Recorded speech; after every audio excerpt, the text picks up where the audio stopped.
I'm Dr. Scott Lyons, and you're watching or listening to The Gently Used Human. Have you ever found yourself laughing at a meme that felt eerily reflective of your own life, or contemplated how our endless scrolling through digital feeds impacts our mental health? Well, in an era where the lines between online personas and real-life emotions blur, we delve into the fascinating and often untold stories behind social media fame. Joining me today is Rod Thill, better known as the TikTok sensation Just Me Rod. He's not just a content creator, he's a storyteller who blends millennial pop culture, humor, and raw honesty to talk about mental health and the realities of corporate life. Let's get into it. Rodster! Hey, Dr. Scott. I am so excited to have you on The Gently Used Human. I love you. I adore you. And I'm so... We go way back. In fact, I remember the first time we met, like 2 months ago. And 1 month ago. Was it just a month ago? Yeah, I believe so.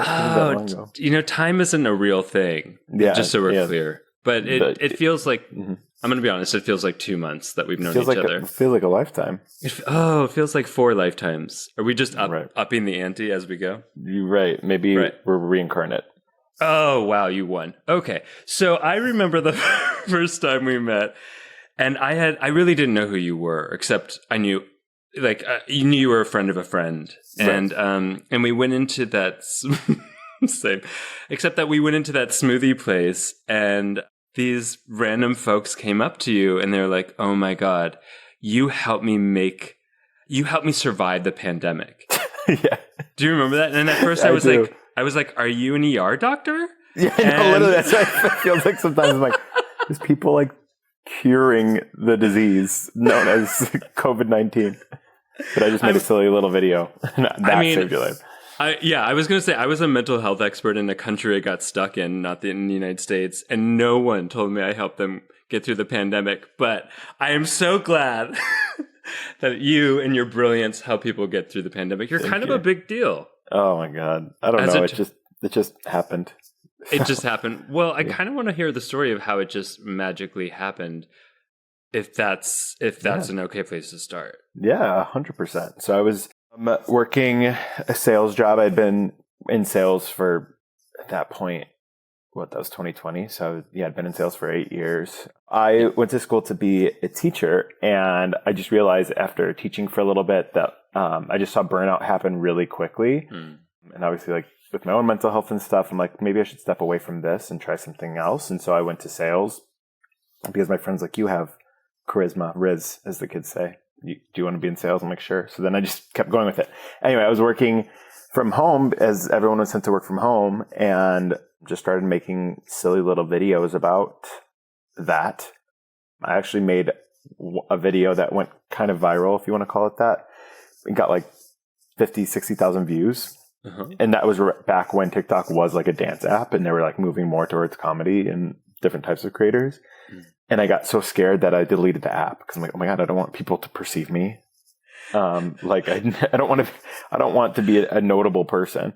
And then a couple months later, went back on and started making more videos. And one of my friends, another video went viral, and one of my friends was like, keep doing that. And so she was pushing me. Shout out to Chloe, kept pushing me to make videos, and I did, and then ended up just saving lives. You have saved many lives. Yeah. What makes you so popular is the way you blend millennial pop culture, comedy with mental health and anxiety awareness and corporate realness.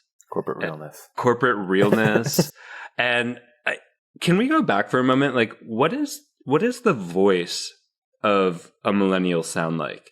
Because you're a millennial pop star. You're a millennial star. You're a millennial TikTok star. Me and Britney Spears.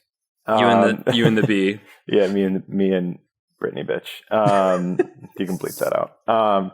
We're allowed to swear. As gently used humans swear. Right? Good. Yeah. Well, I think millennials are gently used human. Actually, we're usually pushed to the brink because it's easy for us to be a doormat. But as you know, as a fellow millennial. But there's It's really... I'm an elder millennial. I know. Just say it. No, I'm just kidding. It's kind of crazy that we have been through so much as a generation, as every generation has been. But like, I don't know, if you look at all of like these events, it was being broadcast first on TV and like live TV, then to this thing. Like we could consume so much information from this thing being a phone. Remember, that's a podcast. Like social media. Yeah, sorry, a phone.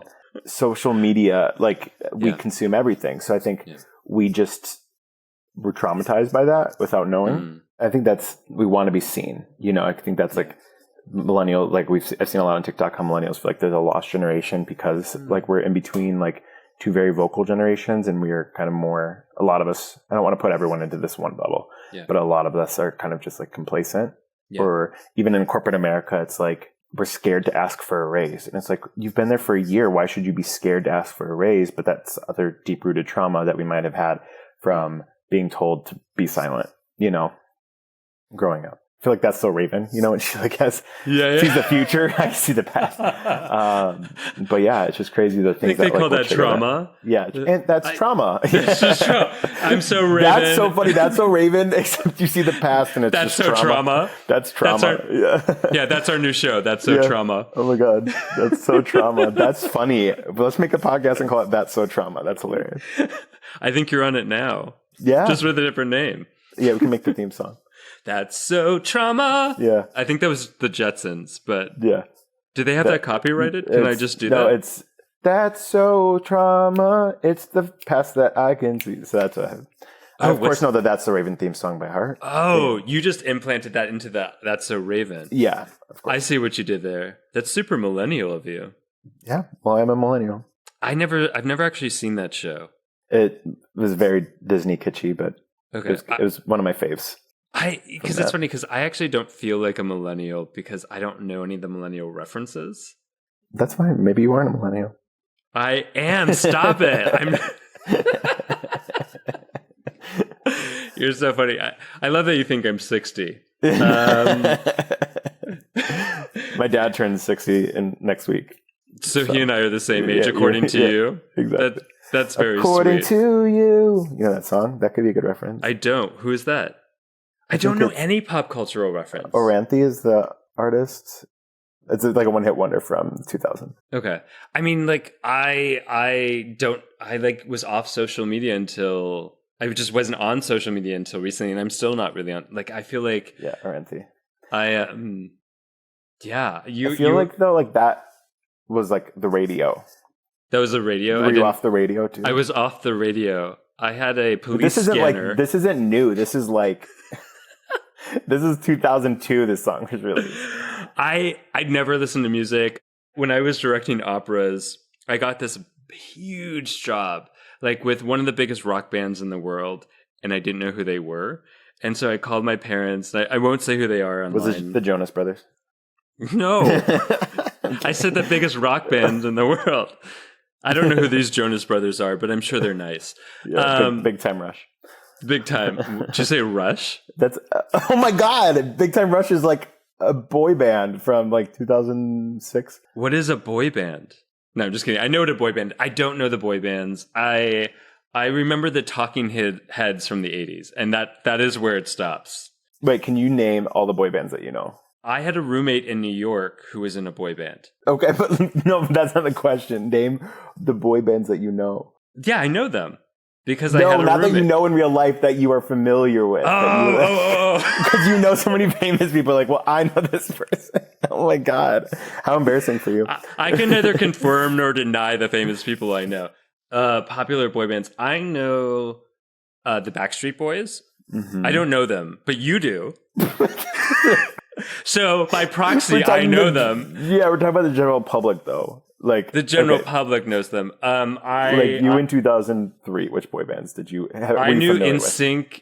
Yes. I can't name any of their music. I don't know why I'm blushing and feel so embarrassed. Is this what you do on your content? You just like help people realize they don't know anything from pop culture? No, I educate on pop culture. Oh, maybe I should start tuning into your station, your radio station. Yeah, it's my station. Okay, wait, 98 Degrees. You remember that one? Nick Lachey. Did they have a video in a boxing ring? Probably. As did probably NSYNC and Backstreet Boys. Oh, shit. LMNT, that's more niche. I don't think you know that one. No, Big Time. Big it Time literally Rush. stops at NSYNC and Backstreet Boys. I'm happy O-Town? to hear. Nope, but I'm happy to hear there were more than just the two of them. And BB Mac. Wow. BB Mac, is that a person or a band? It's a band. Like, nope. Or should I know them? No, it's okay. Okay, phew. So I can continue. Don't force my life. yourself to be someone that you're not. I thank you. Thank you for that sweet advice. Speaking of, anyway, this is your podcast. Let's get back to it. Well, I'm still so curious about, like, you know, being recognizable, exposure. Like, your life is perceivably available for anyone to tune into. Like, anyone could tune into your radio station on TikTok, and and I just, like, I want to know what that's like. Like, I can't even fathom it, except that I had another friend who we used to walk around New York City, and similarly to my experience with you, like, some people would come up to her and be like, "Oh my God, you're on my TV shows. Like, you're in my stories," because she was in soap operas. Oh, right. And so, like, people perceived that she was actually her character. And now, is Rod on his radio station on TikTok? Is he a character? Like, do you create a character of yourself or a character? Yeah.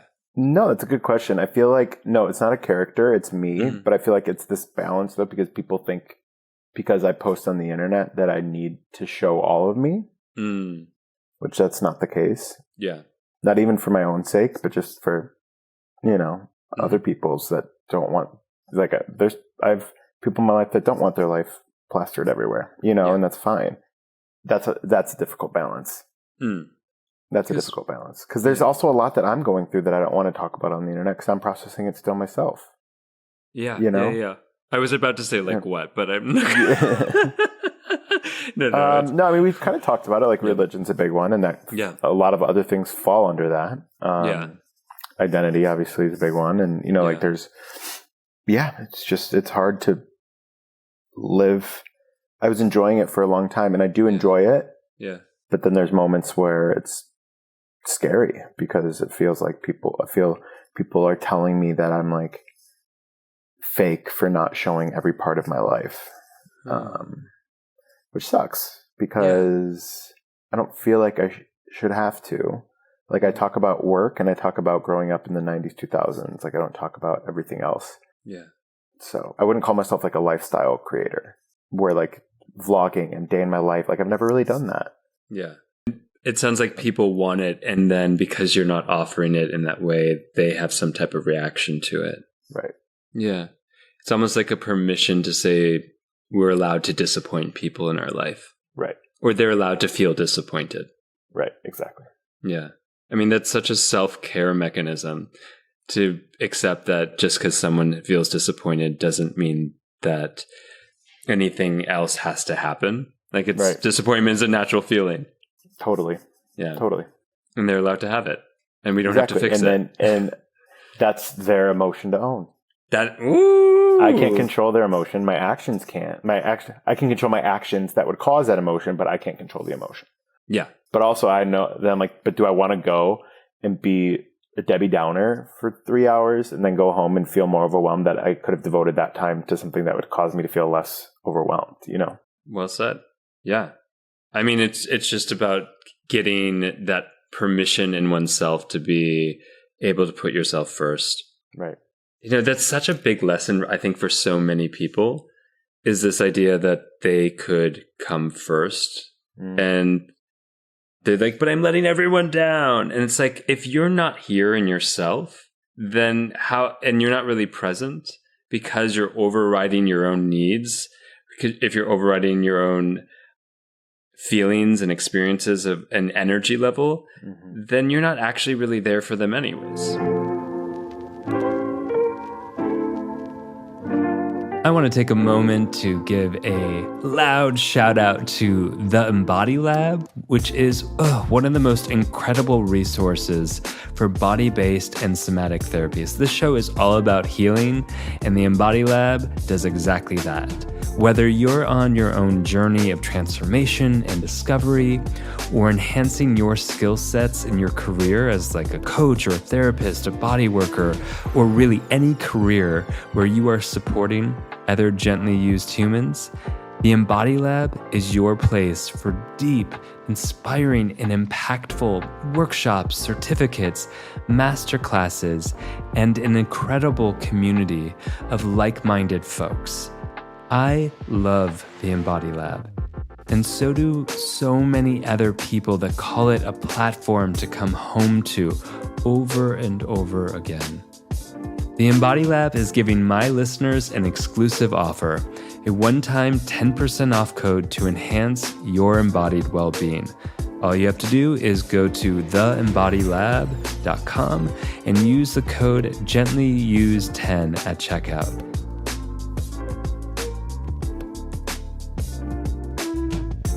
And I know that you've had quite a journey in navigating the body dysmorphia and, the over-exercising and then different trends and stuff like that in terms of how much you're eating and calorie intake and all of that. And I'm hoping you're open to sharing a little bit more about that. And then having to get in front of a camera almost like every day and know that there are people perceiving you, looking at you as well. Like, how do you balance all of that? How do you find your peace in all of that? It's hard because I grew up like from the body standards at the time, overweight.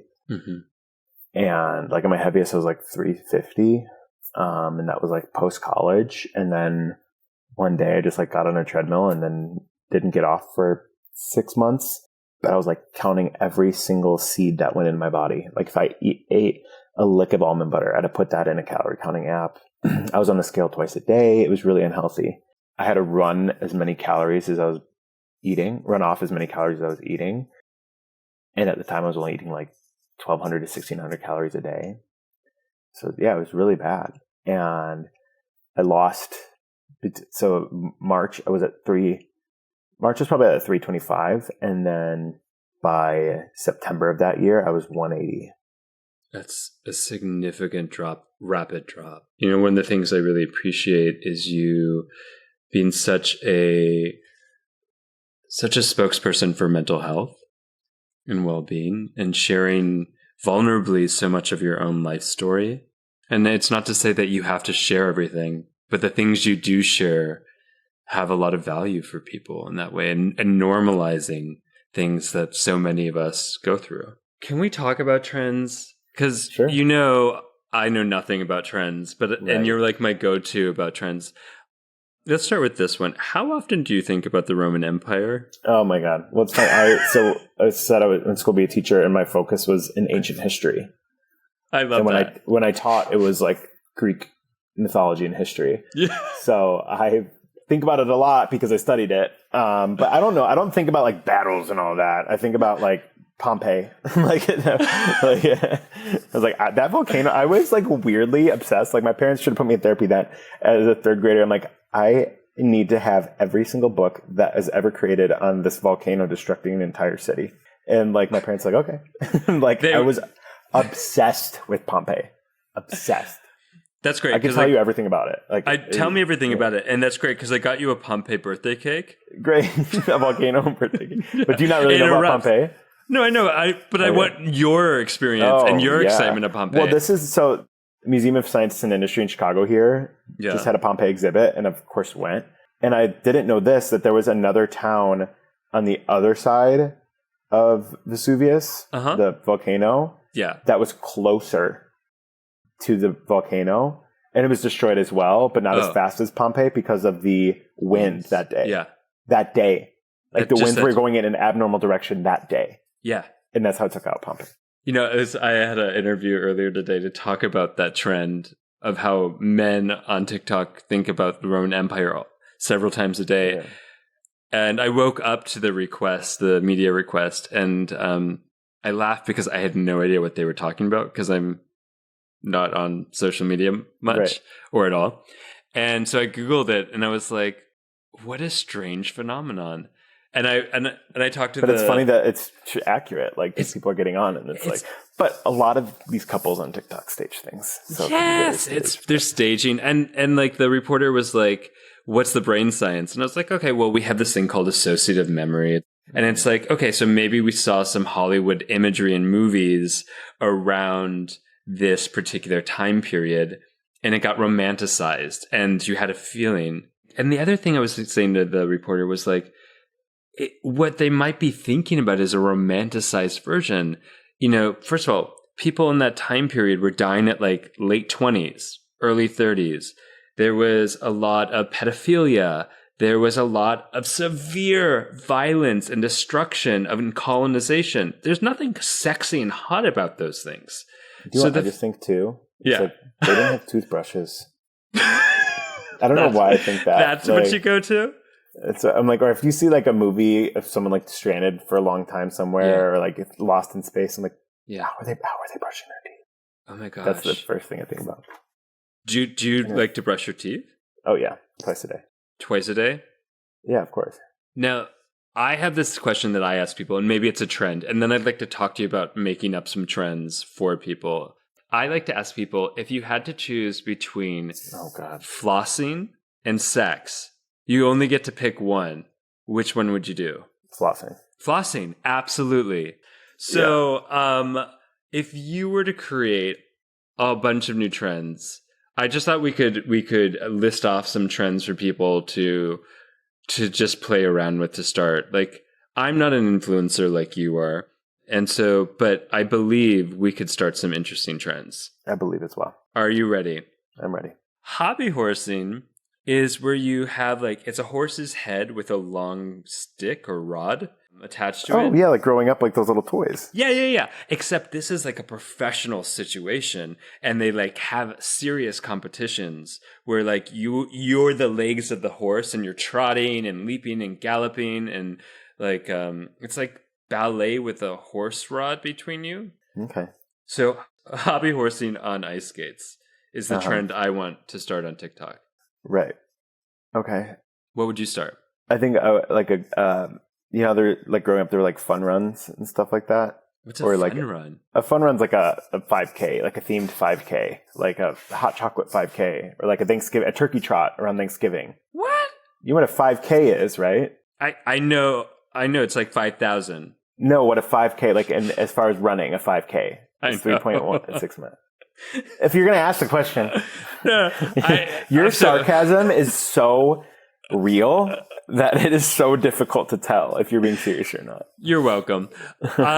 Wait, but I don't actually know what a fun K or fun 5K. Fun run is like fun that's run. the theme. So like around Thanksgiving, it's like most cities have what's called a turkey trot or something similar, where it's like a Thanksgiving themed 5K where like you run that morning. At the end, they'll have like beer or hot chocolate or something, and then you go eat your Thanksgiving food. Wow. And is this really a popular thing? Every city has something like this, fun runs, and I'm sure your producers are like, yeah, of course. Like, I can't believe you don't know what this is. I don't know what I told you. Okay. I grew up under a rock, which is just a name for a university. Right. There you go. But I want to start a group, like a fun run, except I want to do the fun power walk. Oh. Where it's like you can't run. No one can run. No one can run. This 5K. Wait, you have to power walk it. Have you seen the power walk marathons? Not marathons, the power walk races? Like an Olympics and stuff. Yeah, the Olympic power walking. Yeah, but I just want this for everyone, and I want it to be fun. Like I feel like power walking is so competitive. I want it to just be fun. It's so competitive. Have you ever been to the Mall of America? Yeah, I went to college in Minnesota. Oh, that's right. In Minneapolis. Yeah. Minneapolis, yes. Did you ever see the power walking groups in the Mall of America? Yeah, I mean, of course, I saw the mall walkers. They will run you over. Oh, they don't care. They do get out of my care. way. It's like, I'm just trying to go to the Yankee Candle. Oh my God, the Yankee Candle. To the Gently Used Human, brought to you by the Yankee Candle store at the Mall of America.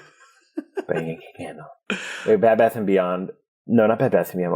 What is the other one? Bath & Body Works. Bath & Body Works. There's a couple of those at the Mall of America. My mom still uses the Vanilla Noel scent. Oh. Like for her like body wash and soaps and stuff. Wow. We'll send her a care package. Yeah. I used to work at the Mall of America. What store? Bose? You don't have to Bose say. Electronics? Oh, I said it. We'll bleep it did out. anyone go in there? Yeah, it was super popular. Yeah, I didn't know anything about electronics, but I memorized the script and I was convincing. There you go. See, I was in sales too. There you go. When we were talking about like corporate, because anyways. Okay, more trends. I would do a trend called bone broth with Gwyneth, where I just drink bone broth and pretend Gwyneth is there with me. As I say, if you would have said Gwyneth is there with me, like that's not a trend. That's, but if you pretend, I love that. You pretend. I mean, if I really wanted, but that would have to be the only thing you her, eat that day, put in your body that day. Oh my god, yeah. Wait, are there other things to consume? Listen, on this podcast, I hope you do not promote that type of lifestyle. No. I'm just creating trends. Right. Because that's the ridiculousness of many trends. I'm just highlighting with the playfulness that we are offering. Good. I have a good one. Okay, tell me. Like a gallery wall. You know how people have gallery walls and stuff in their house, which is just like a bunch of pictures. Okay. Yeah. Except you just leave the stock photos in there. And like see what people say? Yeah. But I love stock that. photo has to have a backstory. Oh, so you have to like prep by creating the backstory, or is it have to be improvised? It's like or improvised. Okay. Can you give me an example of an improvised backstory? This is my aunt and uncle. They have a wonderful house in the Hamptons that we used to go to every summer growing up. But once they become empty nesters, they sold the house in the Hamptons and moved to the Upper East Side. And it's a picture of a dog. No, it's a picture of like a couple. I already know that the couple looks like in my head. Like, oh, you do? She has gray hair, but it looks so good. Yeah. And he's like perfectly chiseled facial hair, but like probably 50, but they made him look 60, you know? Wow. I can't wait to also buy that stock photo and come up with my own story. I think, have you seen The Switch? The movie The Switch with Jennifer Aniston and not Jason Sudeikis. What's his face from Arrested Development? Jason Bateman. Can you remind me what it was about? So Jason Bateman and Jennifer Aniston are like best friends, college best friends, and she is like after a couple of years after, like she wanted to have a kid, and then turns out she was like meeting these crappy men. So she's like, I'm just gonna do it myself. Gets a sperm donor. Mm-hmm. This Jason Bateman at the party that she was going to like she was celebrating her whatever, ends up spilling the sperm down a sink. So then he puts his own sperm back in and he's drunk. And then it's all about how it's like his kid. Wow. Yeah. Wow. But the kid, because she's a single mom and the kid didn't have a dad, and Nora never knew his dad because they stopped talking after that party because they had a big fight, not about that. But then in his room, he just has stock photos everywhere that he has like made up stories because he doesn't have an actual family. Oh, the kid does. The kid does. Oh. And they pay him to be like on the spectrum. They might mention it. So, he's just like an interesting kid. Wow. Will you ruin the ending for me? Yeah, Jason Bateman's the dad. Because like that's the ending. It's like they don't know, but the kid is like, Jason Bateman plays this like Debbie Downer character, and the kid is like literally Jason Bateman reincarnate. I think he's one of the most amazing child actors I've ever seen. You have to watch the movie. It's so funny. Okay. I'm still processing that you just ruined the movie for me. You told me to. And it was a movie from 2008, so if you haven't seen it yet.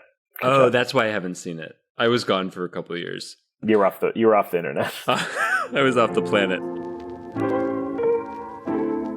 This show is also brought to you by the absolutely stunning and powerful tools of transformation that are created by Omala. Oof, even the name Omala transports you to a place of flow and vitality. These are some of my favorite products ever. They have an amazing color-changing yoga mat that responds to your temperature and presence and reflects back your posture in real time. There's this incredible smelling skin balm candle that heats up to activate all the essential oils and vitamins that your skin has been craving. I mean, look, if I could live in a giant bath of this candle, I would 100% do it. They also have these journals that lead you into profound insight, and then you get to plant those journals to create a stunning flower garden. What? I mean, if that's not deep and inventive, I don't know what is. If you're someone who desires to live a luxurious flow of life and who believes in transformative wellness, then you have to check out Omala. Omala is giving my listeners an exclusive discount to treat yourself to something that is as special as you, boo. All you have to do is go to omala.com, that's OMALA.com, and use the code DrScott10 at checkout. And a portion of every purchase goes to an incredible charity. You got this.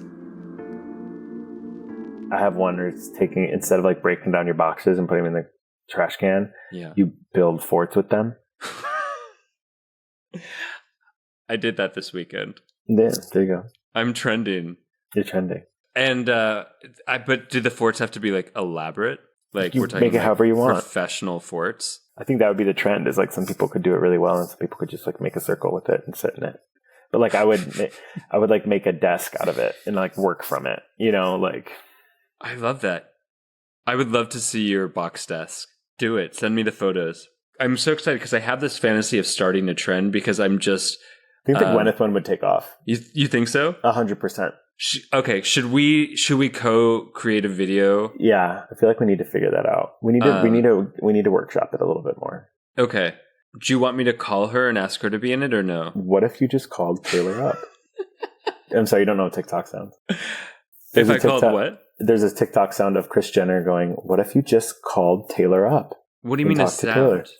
Like a TikTok sound, like a viral sound on TikTok that people voice over, but then they use it in different contexts. You have to talk to me like the 70-year-old you think I am. I don't know. The 7-year-old would understand that. 70.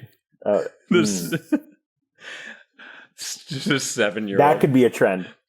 Talk to me like talking about current trends, like my friend's a 70-year-old. I would be so grateful for that because I just don't understand trends, or I don't feel like I could follow them easily. So I'm really excited for this. Good. I'm so excited. I'm going to start the Gwyneth one now. Do you want to talk about workplace drama? Since we haven't talked about corporate, millennial. What happens in corporate comedy? Like, break it down for me. It's about like, chatting with your work bestie about how much you hate your job, and then 2 seconds later getting on an all hands meeting saying that you're so grateful to work there. Oh, that's funny. It's looking at my boss's calendar to see if they're meeting with HR before my one-on-one because I think I'm getting fired for doing nothing wrong. Why do you have access to your boss's calendar? I've only worked at startups. Oh, okay. Startups are all about transparency. Oh, okay. Go on. It's going on a mental health walk thinking it'll fix all the problems when I get back from it.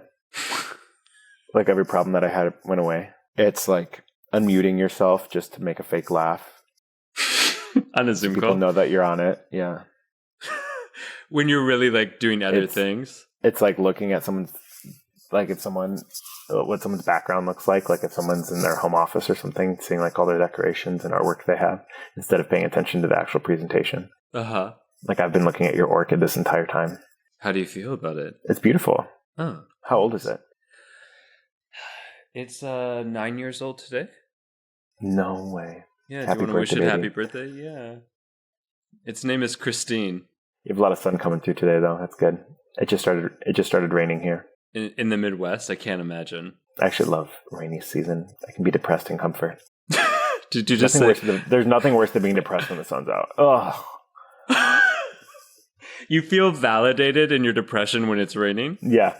So going back though for a moment of, having to keep up with all the trends and, constantly posting and navigating at all of these fans and their pedestaling of you and all of these other like pressures. Mm-hmm. What type of like mental health breaks or things have you done for yourself that have been significant? Yeah, I think it's interesting because like people like your life must be so much cooler now. And like for a while I thought it was, but then I realized I was neglecting a lot of other parts of my life that needed to be addressed in order for my betterment.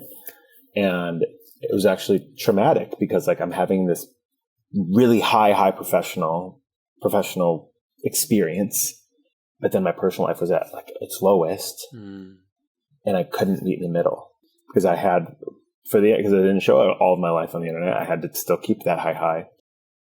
But then I was dealing with this low, and I was so scared of stepping away for even like a week, and decided to start looking into residential therapy, which is basically just like you live in a house with other people. And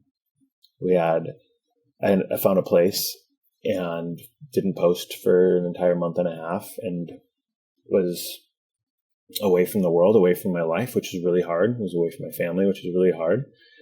But I wouldn't take it back for the world. We had therapy every day. We had group therapy every day.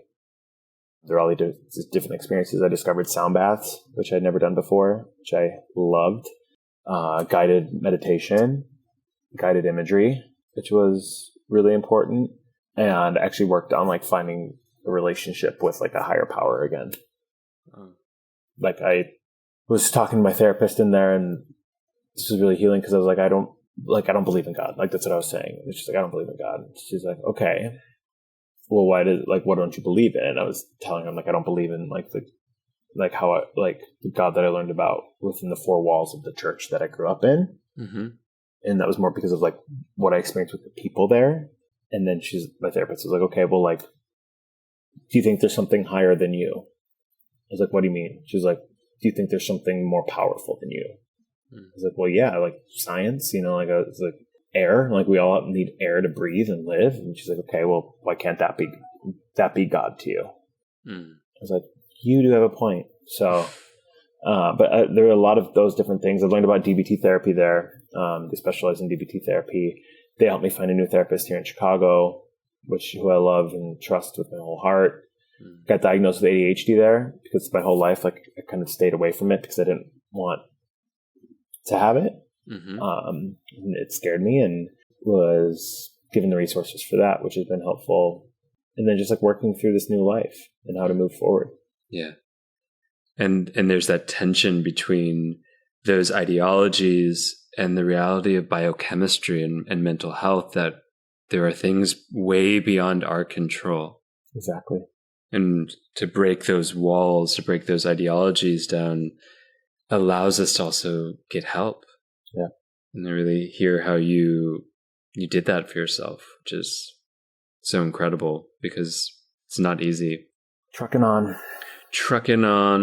And, and thank you for being here, and thank you for, doing the work that you're doing. And thank you for doing the work you're doing. It's been important. Oh, my pleasure. My pleasure. Where can people find you? I mean, not find you, but like... Yeah, people have tried. I know. It's funny. I I've posted like a random street corner. Yeah. That like had the corner of one building in it in Chicago. Yeah. And someone's like, oh my God, are you at blah, blah, blah? I'm like, what? Like, it was creepy. Yeah. Anyway, you can find me, just me Rod on Instagram, just me.rod on Instagram, or Rod on TikTok, ROD. And then I actually have a newsletter that you were just in called Workdays, WORKDAZE, where we give advice and talk about, what it's like to work when you don't want your whole life to be work. How do you work against work? Yes. Exactly. And where can people find is it your sub sandwiches? Where can they find your meat? Al's beef. Al's beef. It's like an Italian beef sandwich. Yeah, Italian beef sandwich. I love that. Yes. That's in Chicago, right? It's in Chicago. Love that. I just saw you posting stuff about your meat, and I was like, what's going on? About my meat? Well, you know what I mean. Yeah, I get it. All right. Cool. My friend, thank you so much for joining us on The Gently Used Human. We love you. We love what you're doing. And keep doing it until you're done. And then we support that. I love that. Thank you. We'll see. We'll see how far this goes. Thank you for listening to the Gently Used Human podcast with Dr. Scott Lyons and friends. Visit gentlyused.com for fun extras, including submitting your questions for advice from a Midwestern mom. And don't forget to spill the tea and gossip about the show with all your friends and frenemies. And you know what? Show us some love by giving us 5 stars and leaving a review in your favorite apps. This helps us connect with all the other gently used humans out there. Oh, and by the way, you look fierce today.